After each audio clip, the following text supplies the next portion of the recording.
Le corps des Marines des États-Unis est reconnu mondialement comme une force d'élite, prête à mener les missions militaires américaines les plus difficiles. Comme si être un Marine ne suffisait pas, il existe au sein des Marines une communauté qui s'est forgé sa propre réputation. Connue pour ses compétences spécialisées et ses réalisations. Je parle ici de la reconnaissance des Marines, déjà évoquée à plusieurs reprises. Mais il y a une sous-unité de la Recon dont je n'ai jamais parlé, et beaucoup de gens ne savent même pas qu'elle existe. La Recon Radio. Alors, qu'est-ce que la Recon Radio exactement ? Que fait la Recon Radio et comment un Marine peut-il la rejoindre ? Je vais répondre à ces questions et plus encore. Salut à tous, je suis vétéran. Vinny, la voix derrière General Discharge. Rejoignez-moi pendant que je vous présente l'une des parties les plus cool et les plus spécialisées de la communauté des Marines de la Recon. Voici la Recon Radio.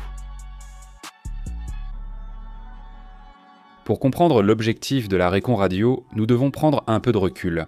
Parce que vous devez d'abord savoir, premièrement, ce que fait la communauté de reconnaissance des Marines, et deuxièmement, ce que font les bataillons radio des Marines. Commençons par les Marines de reconnaissance. Les Marines de reconnaissance sont, en résumé, les yeux et les oreilles du corps des Marines. Infanterie spéciale, ils mènent des missions de reconnaissance multidomaines pour les unités de combat au sol du corps des Marines. Cela signifie qu'un Marine de reconnaissance observe l'activité ennemie par voie terrestre, aérienne ou maritime et rapporte les informations au commandant de combat. Ce sont des experts en observation discrète. Les informations recueillies couvrent positions défensives, mouvements de troupes, données logistiques, etc. Mais la collecte n'est qu'une partie du puzzle. Le vrai défi est de le faire sans que l'ennemi ne le découvre jamais. Pour atteindre le niveau de discrétion d'un Marine de reconnaissance, ils doivent apprendre à s'infiltrer et à s'exfiltrer de la zone d'opération sans laisser la moindre trace. Ils s'infiltrent et s'exfiltrent par des moyens maritimes, aériens ou terrestres. Lorsqu'ils mènent ces opérations, ils gardent un profil bas en créant des caches pour éviter d'être détectés par l'ennemi et peuvent se replier et se déplacer sans que l'ennemi ne s'en rende compte. Les Marines de reconnaissance sont reconnus pour leur discrétion, compétences tactiques et leur grande létalité. Les Marines de reconnaissance effectuent des raids et embuscades ciblées, se montrant des combattants redoutables, capables d'infliger de lourds dégâts à l'ennemi. En somme, les Marines de reconnaissance sont rapides, silencieux et mortels, ce qui par hasard est justement leur devise. Qui l'aurait cru ? Maintenant, pour un aperçu rapide des bataillons radio des Marines, le corps des Marines dispose de 3 bataillons radio qui servent d'unités de renseignement d'origine électromagnétique au sein du renseignement du corps des Marines. Le SIGINT est un renseignement obtenu à partir de signaux électroniques et de systèmes utilisés par des cibles étrangères telles que communications, radars et systèmes d'armes. Ces signaux offrent à notre nation une fenêtre essentielle sur les capacités, les actions et les intentions de nos adversaires étrangers. Les bataillons radio regroupent de petites équipes tactiques intégrées aux unités de combat de la force opérationnelle interarmée aérienne et terrestre des Marines. Ces équipes renforcent les unités conventionnelles en menant, en analysant et en diffusant en temps réel des renseignements sur les communications ennemies afin d'aider les commandants à façonner le champ de bataille et à exploiter les vulnérabilités de l'ennemi. Si vous êtes resté jusqu'ici, il est temps de tout combiner pour expliquer. Les Marines de reconnaissance radio forment un sous-groupe de la communauté de reconnaissance où des analystes du renseignement des bataillons radio reçoivent la formation de Marines de reconnaissance.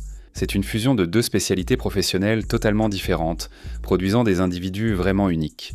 Ces Marines servent dans des pelotons de reconnaissance radio, ou RRP pour faire court.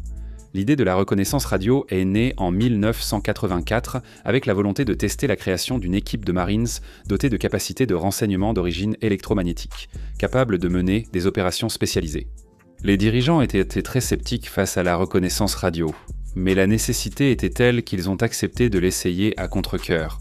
Beaucoup de Marines du bataillon radio refusaient de tenter leur chance, ou leurs supérieurs hésitaient à envoyer leurs meilleurs éléments, craignant de les perdre au profit du projet. Après avoir recruté des Marines motivés ou désireux de partir au 2e bataillon radio, tous ont été évalués pour leurs compétences. Contre toute attente, ils les possédaient. Les instructeurs ont tout tenté pour les faire abandonner la sélection radio Recon, mais aucun n'a craqué.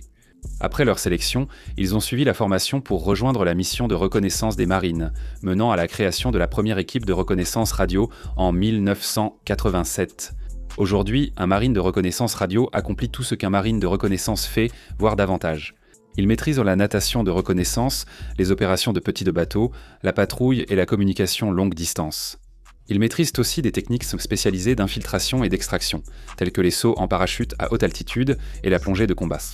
Mais ils sont aussi capables de mener des opérations de transmission, de renseignement et de guerre électronique dans des environnements non permissifs.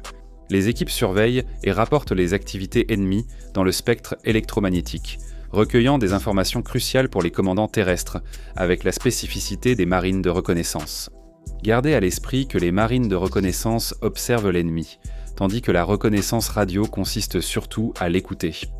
La spécialité militaire officielle, ou MOS, des marines de reconnaissance radio est 2623. Un MOS, c'est l'équivalent d'un intitulé de poste pour les marines de reconnaissance radio dans l'armée.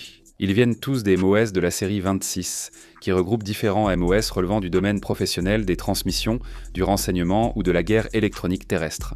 Actuellement, la liste des MOS éligibles pour devenir marine de reconnaissance radio comprend le 2621, opérateur de guerre électronique des communications, 2629, analyste du renseignement d'origine électromagnétique, 2631, opérateur analyste d'interception du renseignement électronique, 2641 opérateur analyste linguiste cryptologique, 2651 ingénieur des systèmes de renseignement, de surveillance et de reconnaissance, 2659 chef du renseignement, des données et de la technologie, et 2691 chef du renseignement d'origine électromagnétique et de la guerre électronique. Il n'existe donc pas de filière directe pour la reconnaissance radio, contrairement aux marines de reconnaissance, Bérets Verts ou Navy Seals.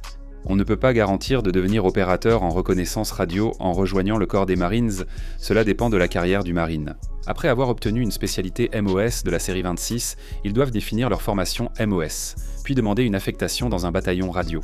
À leur arrivée dans un bataillon radio, ils doivent informer leur commandement de leur souhait de rejoindre un peloton de reconnaissance radio.